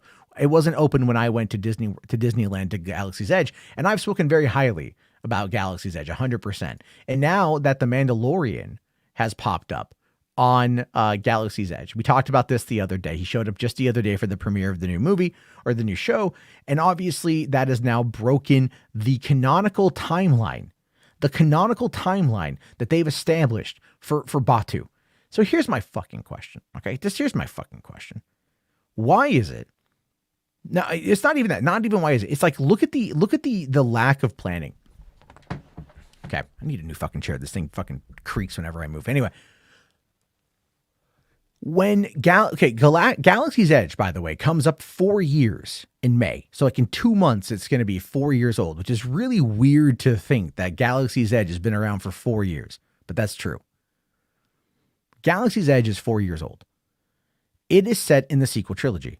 It premiered May of 2019, roughly, 7 months before the release of The Rise of Skywalker. A park that between both parks, the cost being $2 billion for development and construction, between both those parks, they set it in a timeline that was effectively going to end in 7 months after its release. And the movie didn't really have much of a cultural impact. Like I said, it had its problems, but it was trying to make everybody happy. We've already gone over all that shit. So now you've got Mando and Grogu popping up, and everyone's like, oh, that's really cool. But it also breaks the timeline because Grogu is the same age that he was 25 years later, right? It doesn't make any fucking sense because they did not give this thing the proper thorough walkthrough. They didn't plan it out. And I don't understand that. I don't get that. It is obvious. It is beyond obvious that if you are not going to set Galaxy's Edge in a persistent Star Wars timeline that will grow and evolve with the movies and shows and comics and books and games and all the other brand synergy shit that Disney is literally fucking known for, then you should at least set it during a time period where fans are going to walk in there and get the big old nostalgic boner that they all want to go there and get anyway. The fact that they didn't set Batu on Tatooine, the fact that Batu wasn't Mos Eisley is a huge mistake. They could have done something with like Hoth. They could have done something with Endor. They could have done something with Coruscant. They could have done something with a whole bunch of different planets. But instead of actually following what would have been the easiest game plan in the world to figure out, someone in their infinite dipshitted fucking wisdom decided, let's set this at the tail end of a saga that's going to end in 7 months' time. You know, and I get this. Plusha here says that they developed Galaxy's Edge when the sequels are still considered a success. No, you're right. But things change. Sorry. I took a drink, went down the wrong pipe. But anyway, things change. But this is where we find ourselves. And this is what Bob Iger should do. Like literally. Bob Iger should come on in and have somebody absolutely fundamentally just take over Star Wars from Kathleen Kennedy. All right. I've said this before. I have tried to give her the benefit of the doubt on more times than not. I do not hate Kathleen Kennedy. I think she has been a very good producer. I cannot wait to see Indiana Jones. I do believe that Indiana Jones is her swan song.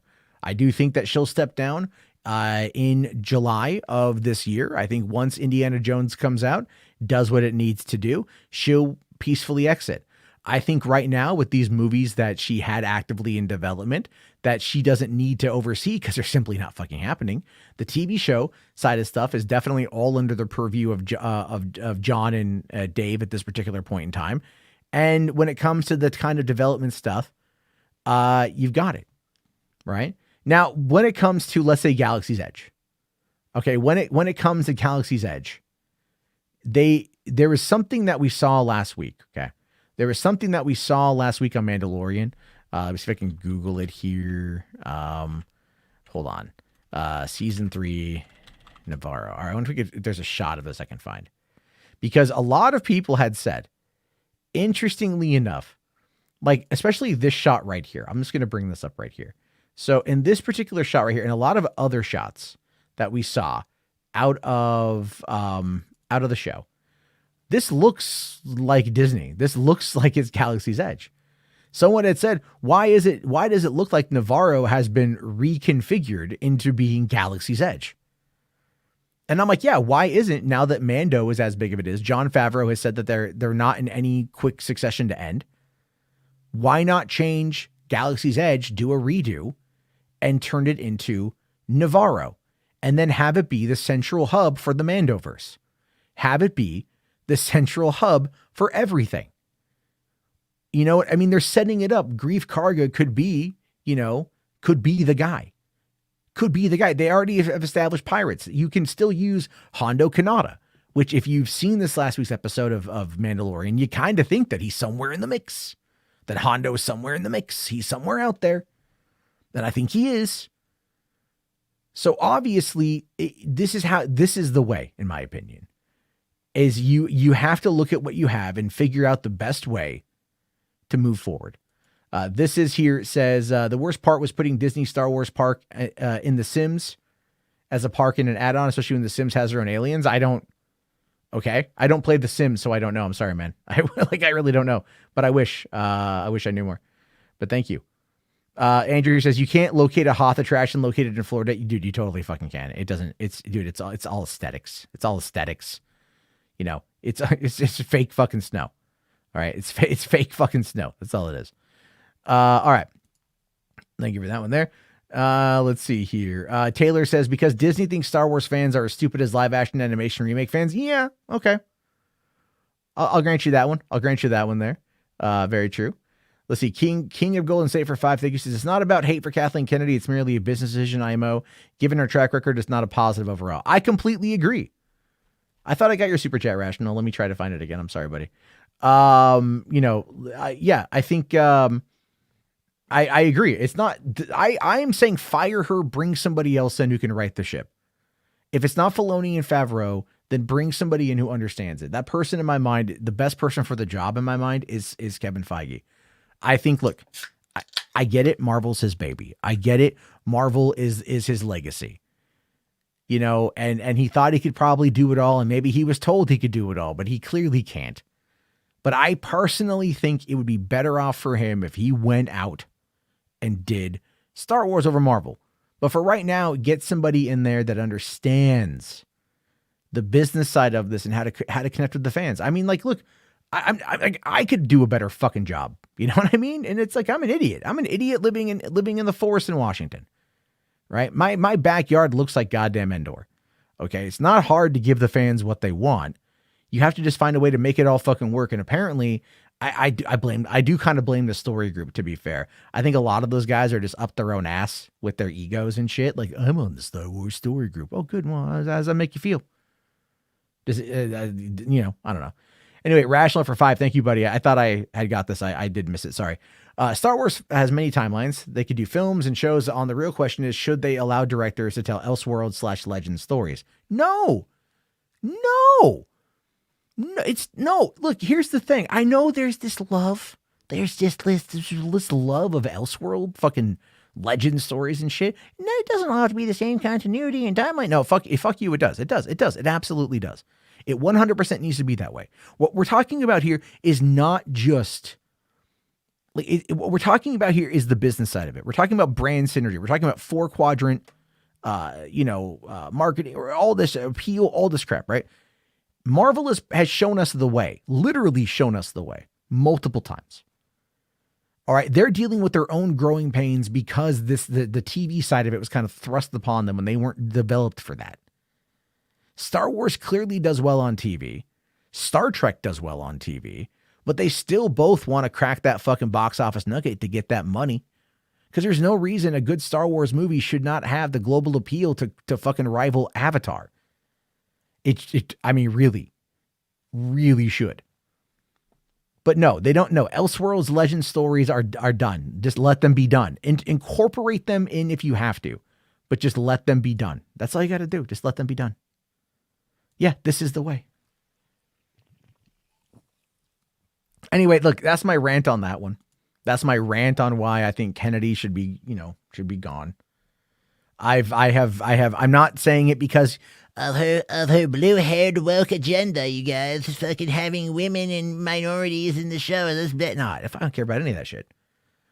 I don't care about any of that shit. You'll never hear me fucking say that Rey was a bad character, because I liked Rey as a character. I defended her. I don't think she's a Mary Sue. I think she was a Mary Sue in a little bit of one in The Last Jedi, but not The Force Awakens, though, right? Anyway, I mean, it's just, I also didn't really care for, again, Rey wasn't the biggest problem with the fucking Last Jedi. But no, I'm not going to be out there going like, oh my God, there's diversity in fucking Star. There's a rock that likes to fuck chicks. Oh my God, that's so terrible. Who gives a fuck? These fucking people are just idiots. Rhea here says, I feel like they still need Kathleen present to steer ILM, the toys brand partnerships, park expansion, video games, etc. They need to coordinate with brand releases, creative efforts on D+. Sure, 100%. But she's a film producer, Rhea. She's a film producer. Not an executive on that front. That's the other side of it as well. Yeah, you need someone who does fundamentally understand the branding, the integration, and all the stuff you said. Yes, ILM integration, the toys, all that stuff, 100%. But even Lucas himself, I don't think liked that. He wanted to focus on the movies. He liked the producing of the stories. Kathy has been producing the stories. All right. It's just that's what they need. So if they could find someone to come on in and do it that way, then yeah, like by all means. All right. And I think like Moisture here says Feige should take over Lucasfilm. Victoria Alonso and Lou D'Esposito could co-lead Marvel. If you want my honest opinion, that's not a bad take, Moisture. I think it would probably be more Victoria than it would be Lou. You know what I mean? I think Lou was like more of like Victoria seems like she's more, we see more of her for like the overseeing these projects. Lou is really good for like, I mean, I'd like to see Lou direct more, to be honest with you. I thought his one-shots were really great. But we'll have to wait and see how that goes. But yeah, I think they would be a good, formidable duo. But I think that might be one of the reasons why Mark Ruffalo's like, now that James Gunn is co-running, fucking Marvel, man, or DC, it's kind of a thing to look out for. So there's that. But I there should be somebody there. Command unit here for Tenor. Thank you, buddy. Says 40K has a lot of writers, but they have lore smiths that create new lore and lore masters that have a veto on what the writers can write about. The veteran authors get more creative freedom. And that's kind of what I would argue the story group is for, right? I kind of get that, but I also feel it's like, it's kind of like how do I say this? I mean, I don't want to fucking, okay, I'm going to get in trouble for saying this. I'm just going to say it anyway. You're talking about the lore smiths of 40K. Okay. 40K, in my opinion, based upon what we have seen, has a very rigid structure. All right. Has a very rigid structure about what it is. Now, you might disagree with me in that you have way more experience. But what I mean by rigid is it has a very clearly defined set of rules and a very clearly defined authority, like a hierarchy, like you know who the key players are. And obviously the lore smiths will write new lore and everything else, but they still integrate it into the grand scheme of things. The big problem with Disney on this one is when they bought out Lucasfilm 10 years ago, they decided in 2014 to scrap the EU, to get rid of it. That became Star Wars Legends. It became non-canonical. That has actually left a lot of people really, really, really angry with Star Wars, with Lucasfilm because of that. But they also then created the writers group or the story group. And the story group is supposed to know all this kind of stuff, come up with it and help the new writers expand outward. But I feel that a lot of the story group has an agenda. Now, I know that's a bit of a fandom menace-y sort of thing to say. I don't think it's about any kind of, I don't think it's about checking any kind of box or anything like that. I don't think it's like that.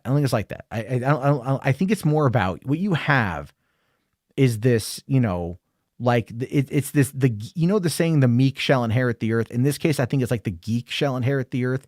And it's a hierarchy power grab. It's people who were maybe ignored in high school, people who were ultimately like looked down upon in their social groups, who were kind of nerds and whatever. And now they find themselves in this position where they hold the power. And the old saying, absolute power corrupts absolutely. I think that's a fair amount of what's going on here. That's my personal take on it. That's just my personal take on it. I don't think these people are inherently bad. I don't think they're trying to, shove identity politics down anyone's throats. I just think that they have been given the keys to the kingdom and they don't want to give them up. It's kind of like, that's kind of the way I see it. And I could make a really horrible comparison that I'm not going to make about that kind of thing. But if you think about it, like people who were never given power or popularity when they were younger, when they finally get to those positions, they don't want to lose that ability. They don't want to lose that power. They don't want to lose any of that. That's kind of what I think is going on here. But I could be wrong. That's my take. That's my fucking take. Let's see here. Nerdy Mastermind asking, have I covered the Scream 6 and Fury of the Gods reactions? I have not. I haven't seen Scream 5. I actually picked up a copy of it today. I need to watch it because I want to try to go see Scream 6 this weekend. But I did hear Fury of the Gods got solid reactions, and I'm very excited to watch it. So Tony here says, look at Sam Witwer being the fan he is. He knows his shit when it comes to Star Wars. Oh, yeah, dude, 100%. Like, Sam Witwer is great. I think you keep him involved in everything, 100%. Very true. Okay, so let me catch up on the chat. Jarbo showing his true colors. Like, shut the fuck up, dude. Like, I'm fucking telling you. Like, I'm giving you my what I think about this, and I'm not talking about it from an identity politic perspective. I'm pointing it out from a power perspective, right? That it's power, it's control. That's not relegated to one political ideology. Jesus fucking Christ, dude. That's Jesus fucking Christ, man. That's what I'm saying here. It's like, it's not relegated to one political ideology. So anyway, Rational here says, I think these films got shelved because KK gave the scripts to Filoni and Filoni told her they ain't good. I mean, maybe. I got no fucking idea. Maybe they are, maybe they're not. But again, the Feige thing, I think, is because of just the getting Marvel back in check. So, oh, shut up, Ralph. Shut up. I'm not a double agent for the Fandom Menace. If I was a double agent for the Fandom Menace, I would have a lot more than 130 people watching tonight, which I'm completely thankful for, and everything else. I tell you guys what I feel about this kind of shit. All right. I tell you how I feel about it. And I try to use, look, okay, fine. All right. Like, I'll give you guys my worst fucking example for what I can think of. Okay. Maybe you'll understand it from this perspective because this is how I see it. I personally think that there is an epidemic with female instructors having sex with younger male students. It's happening all the fucking time, literally all the time. And the general response to it is like noise, because it's usually some attractive woman having sex with a 17-year-old kid. Okay. That ain't right. It's statutory. It's fucking, it's preying. It's predatory shit there. But a lot of dudes like, well, shit, when I was in fucking school, I would have fucking smashed that shit. All right. But let's talk about that for a second. Let's talk about the question as to why it happens. It's power. It's always fucking power is what it is. It's always about control. So let's break it down to brass fucking tacks. Let's just break it down to its core atomical level. Why is it somebody would seek power over others? In many instances, it's to reclaim what they feel they've never gotten or they've been denied. So if you think about the situation where you've got educators taking advantage of students, it's all about power. But I think the difference lies in the execution of that power, or the reasoning behind that power, I should say, depending on the sexes. I think in many instances with these teachers that if they weren't hot when they were in school. That's my take. And I think that what it is when they get to that position, they might be more attractive. They have the authoritative power over young men, and that is deemed to be lustful in some cases. And they use that to get what they want. We're seeing this constantly these days. It's a problem. We need to address it. This is one of the reasons why we really, really, really need to start working on mental health of teenagers much sooner.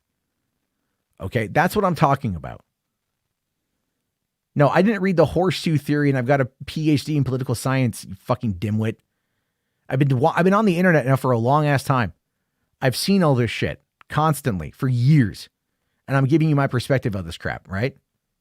Anyway, command unit here says concept of canon is very fluid and subjective in 40K.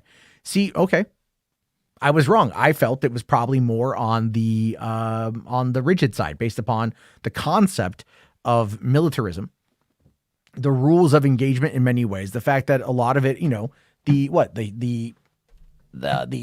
Imperium, whatever it is. I mean, if you talk to the larger fandom, I mean, isn't like a lot of 40K seen as largely like fascist, which does have a very rigid definition. So if the canon is very fluid and subjective, I mean, there are kind of elseworld stories. Like not every story is part of the same canon, right? Is that where we're at?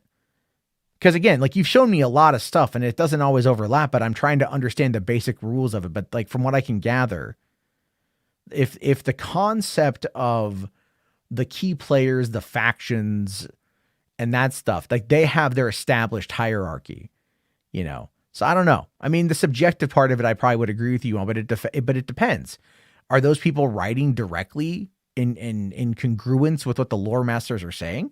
Because how can you sit there and have lore masters who can create, craft, modify, uphold lore, and yet still say that the canon is very fluid and subjective?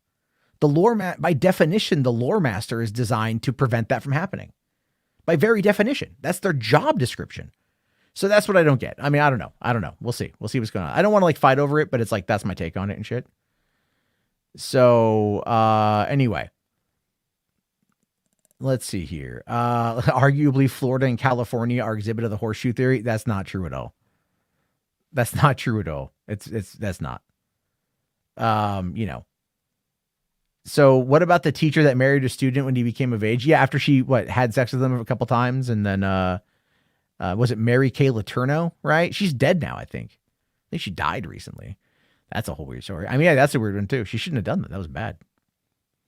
So anyway, all right. You know what? I just don't feel like dealing with that guy. So he's out of here for right now. Jeremy used to love The Last Jedi. Now he hates it. Wow. Yeah, that's true. That's true. I've held my opinion on The Last Jedi. I've held my opinion pretty strong. Anyway, look, guys, I'm not trying to fight on this shit. I do take this crap seriously. I think that there's a lot of problems with a lot of, you know, what's the word I want to use here? A lot of franchises. I think there's a lot of problems with a lot of the modern stuff. I love movies. I obviously love all this shit. But like I said, man, it's like watching these older films like The Frighteners tonight and watching like Running Man a couple weeks ago. And, next week I'm doing Waxwork and that's going to be fun.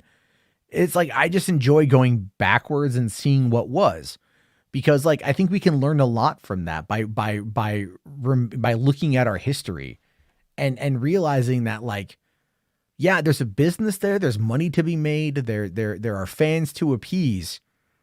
But it's like, I think you really have to kind of like, in many instances, just take your head out of your ass. But because so much of the online chatter is based around ego, it makes it very difficult to do that. So, Doomcock has switched to his other characters in Antarctica. Yeah. Let's see. Yeah, that's true. That's true. All right. Who's is what Doomcock? Let's see. Doomcock seems so quiet about what happened to his misogynist. Wait. I haven't watched a Doomcock video in forever, man. I haven't watched it, anyway.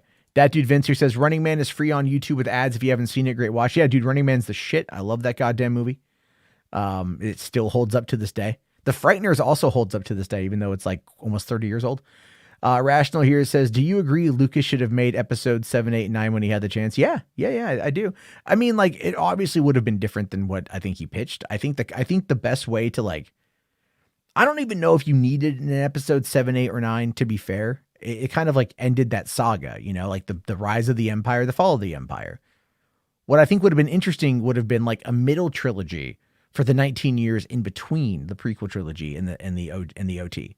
That would have been where to see the Empire at their height would have been fascinating, right? So what it is you started with the Empire gaining a foothold. Okay. So this is how you do like the mid trilogy, I guess is how I would kind of call it. You have it where the first episode is about, Vader traditionally, right? Vader would be your antagonist because now he's still learning. He's not full power OP Vader, as we know from the other movies. He's still learning. He's like a baby scorpion where he just has all this power, but doesn't know how to wield it yet in a proper way. So it's very destructive. And he's trying to maintain his reign, dealing with the Emperor. The Empire's trying to expand, having their problems. We introduce it. You could fucking have it be Cal Kestis by all means, right? Or just another Jedi character. Right, another Jedi character or another character that ends up being the spark that launches this rebellion or, whatever. Right. And then you have the middle story again, establishes that there is a resistance rising, that there is something people are getting fed up. Right. But you still have your main core story. And then you get into the third one, and the third one ends with, Vader, you could say with Vader killing that hero. Right. You could have it be Vader kills the start of whoever that person was. But by that point in time, the domino has already fallen. The first domino has already fallen. And now we're just making our way to the end. Andor kind of does that, to be fair. Andor is kind of that. And that's why I think Andor is so deliciously made and so wonderfully made. There's 12 episodes. Each episode has there's 4 stories. 3 episode arcs are in that show. And that's the whole fucking point, is like the way they tell it is leading you up to that first domino fall. And then that's going to lead you right to the end of it. So really, I mean, what I'm talking about is like Andor is kind of giving us that, to be fair. Mega Man X's Return of the Jedi has a perfect ending. I agree. Let's see. Tony says Lucas was worn down from all the shit he got from the prequels. 100%. There you go. King Golden Savior says, I literally just watched Running Man on YouTube tonight. Fuck the Hunger Games. Yeah. So, wasn't The Frightener supposed to be a Tales from the Crypt episode, or presents like Demon Knight? It was. Yeah, it was. Some people think it would have been better off as that. I think it works fine on its own. But I'll tell you this though, it really felt like I was watching a Sam Raimi movie. Like Peter Jackson really invoked Sam Raimi in a number of ways, but but less bizarre camera work. And I don't mean that in like a good way. I think Raimi's camera work is great. James here says, if you think Lucas's sequel trilogy would have been better received, you're crazy. No, you're not wrong. I don't think it would have been better received. I think it's like, again, over time, it gets to be that way. But yeah, I completely agree. All right. Let's see here. Command unit for 5. Thank you, buddy. Says the writers need to convince the lore masters first because they have a veto on what the writer can include. So if the writer needs to convince the lore masters, then how can it be subjective and fluid?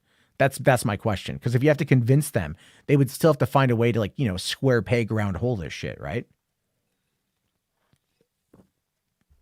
Yeah. Anyway. Thank you though for that. Rational here says, Matt, imagine Zack Snyder wrote and directed The Last Jedi. Would have been a better movie. It would have been a better movie. It would have absolutely been a better movie.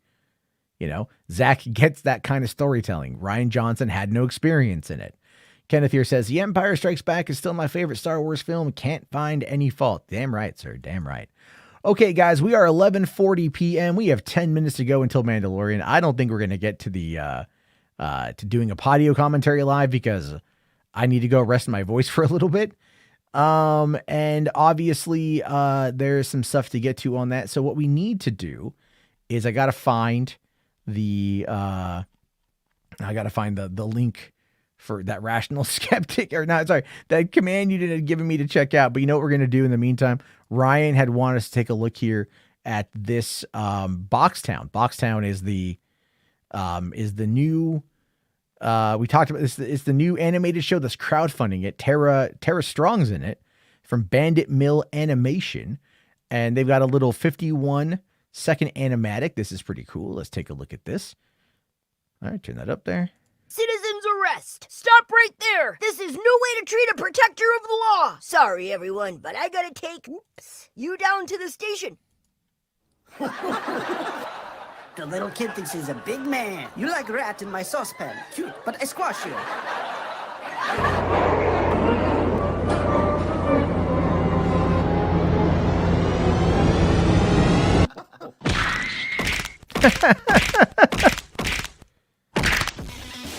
Whoa, kid, what are you doing?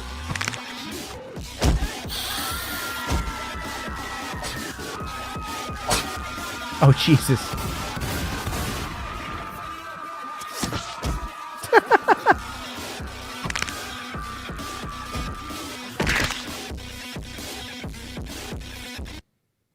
Nice.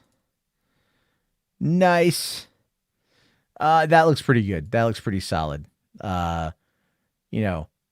Anyway, Milton here says that Rogue One is the best Star Wars movie, period, and that Andor is proving that over and over again. Yeah, it's true.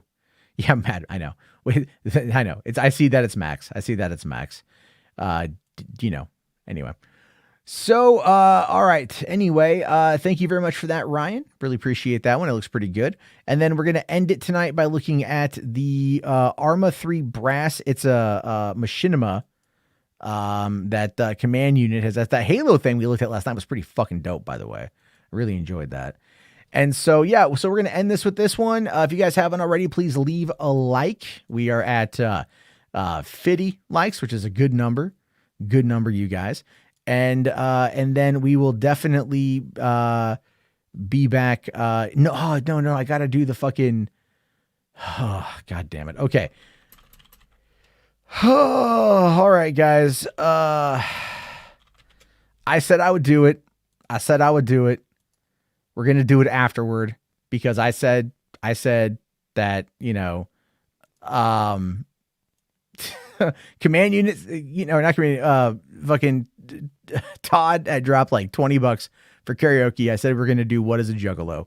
So that's going to be at the end. If you don't want to see that, yeah. But coming up in a couple minutes. But until then, let's enjoy this. Bravo, message. Op 4 advancing on your grid. They're just minutes away. Confirm, Fox. We're seeing activity here. Over.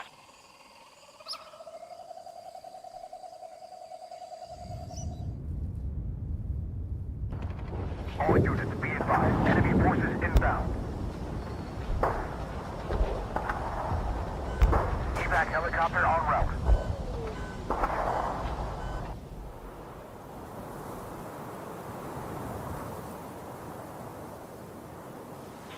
Осмотри все сектора. Понятно.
They put some into that guy when he's down.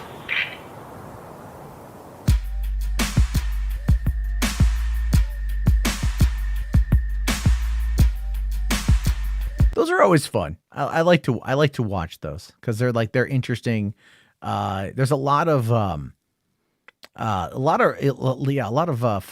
violence with that shit, you know. Okay, so you guys.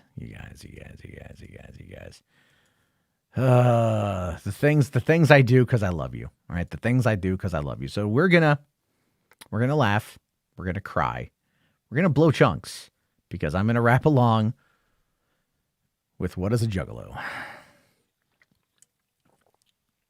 Let me go back to when I was a teenager, getting that mindset again. It's been a while since I've heard this track, but let's do it. All right. Finish up your last bit because you're a stupid ass, dumb fucking idiot. What is a juggalo? He's a graduate. He graduated from, well, at least he got a job. He's not a dumb buzz. He works for himself, scratching his nuts. What is a juggalo? A Hulkamaniac. He power bombs motherfuckers into thumbtacks. People like him till they find out he's unstable. So he said your mom went through a coffee table. A juggalo. Ask what it is, well, fuck if I know. I don't know, but I'm down with the clown and I'm down for life, yo. I'm the juggalo-lugga-luggaroni. Shut the fuck up. Get the fuck out of here. I'm the juggalo-lugga-lugga-luggaroni. I figured you wouldn't understand. Oh, yeah. Juggalo, a juggalo. Ask what it is, well, fuck if I know. What is a juggalo? I don't know, but I'm down with the clown and I'm down for life, yo. A juggalo, ask what it is, well, fuck if I know. There, I did it. All right. Remarkably mediocre, I might add. Okay. But I fucking did it. All right. Because that's how much I love you guys. All right. I'm going to torture you with Insane Clown Posse. It's going to happen again.